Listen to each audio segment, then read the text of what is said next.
Mi pare che la macchina sia partita, appunto io ci tenevo tanto a questa legge perché credo sia un problema enorme per il futuro, per le giovani generazioni e non solo.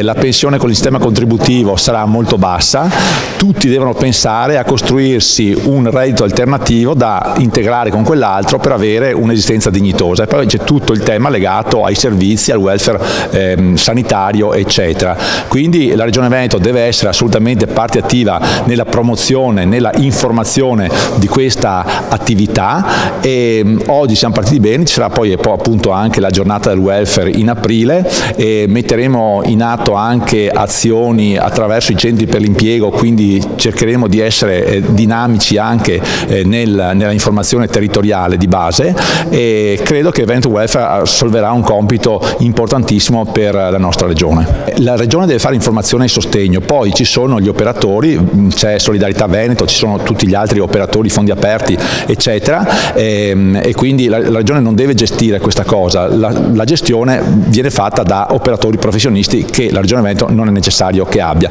Poi però c'è tutto il tema legato, come ho detto nell'intervento, al fatto che tutti questi soldi, ci sono 5 miliardi di euro all'anno legati alla previdenza integrativa solo in Veneto, tutti questi soldi dovrebbero in parte essere investiti sul territorio. Abbiamo grossi problemi di infrastrutture che non riusciamo più a finanziare come ente pubblico, dico la Regione,